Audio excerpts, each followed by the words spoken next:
একটি আন্তর্দেশীয় অপরাধ চক্র, যারা আন্তর্জাতিক এই সংঘবদ্ধ মানব পাচারকারী চক্র, তারা ভুয়া রিক্রুটিং এজেন্সির মাধ্যমে, কেননা তাদের রিক্রুটিং লাইসেন্স নেই, তথাপি তারা ফেসবুকের মাধ্যমে অত্যন্ত আকর্ষণীয় বিজ্ঞাপন দিয়ে থাকে যে রাশিয়াতে তারা লোক পাঠাবে।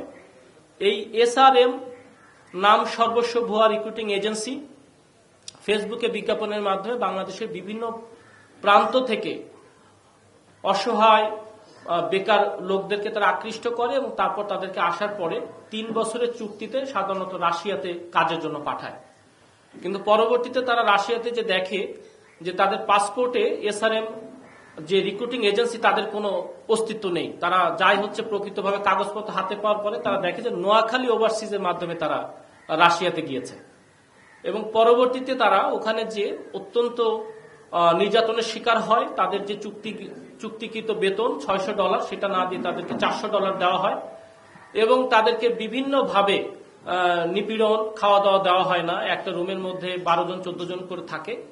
এটা তারা মনে করেছিল যে একটি সাধারণ ঘটনা, হয়তো আস্তে আস্তে ঠিক হয়ে যাবে, কিন্তু পরবর্তীতে দেখা যায় যে এই নির্যাতন এবং তাদেরকে বেতন কেটে নেওয়ার পেছনে একটা সুদূর প্রসারী পরিকল্পনা আছে।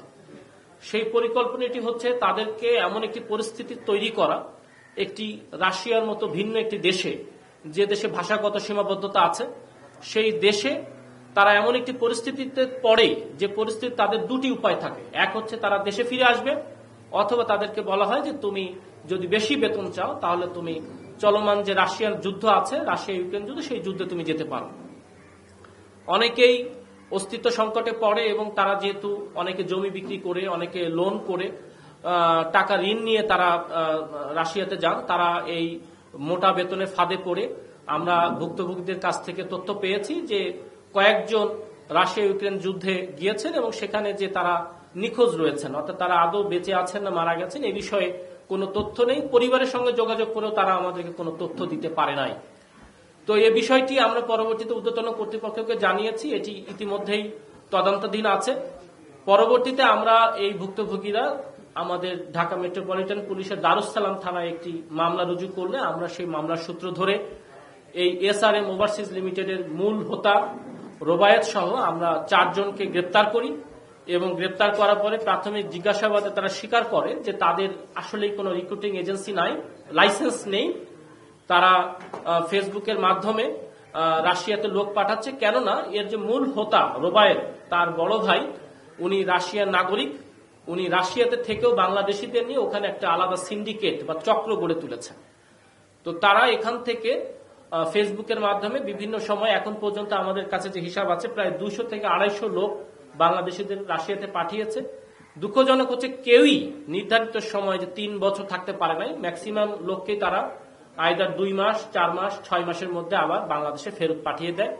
কারণ হচ্ছে যারা তাদের শর্তে রাজি হয় তারা থাকতে পারে, আর যারা শর্তে রাজি হয় না তাদেরকে জোরপূর্বক দেশে ফেরত পাঠিয়ে দেওয়া হয় এবং নতুন একটা লোককে পাঠাতে গেলেও তারা মোটা অঙ্কের টাকা নেয়।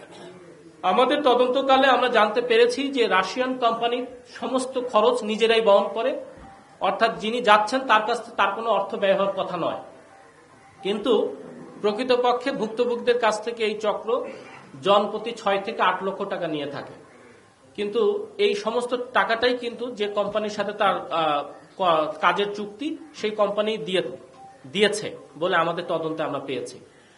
তথাপি ভুক্তভোগীদেরকে বিভিন্নভাবে শোষণ করে তাদেরকে টাকা প্রতারণামূলকভাবে আত্মসাৎ করেছে। আমরা কিছু টাকা জব্দ করেছি এবং এই মামলা সংক্রান্ত আর বেশ কিছু গুরুত্বপূর্ণ আলামত আমরা জব্দ করেছি, যেগুলো আমরা আসামি এবং আলামত সহ সংশ্লিষ্ট থানায় প্রেরণ করলে তদন্তকারী অফিসার পরবর্তীতে আরো বিস্তারিতভাবে তদন্ত করে উনি আইনগত ব্যবস্থা নেবেন। আমাদের এই চক্রের যেহেতু রাশিয়াতে একটি সিন্ডিকেট আছে, সেই সিন্ডিকেট সম্পর্কে আমরা তথ্য সংগ্রহ করছি এবং তাদের বিষয়ে আমরা পরবর্তীতে আইনগত ব্যবস্থা নেব।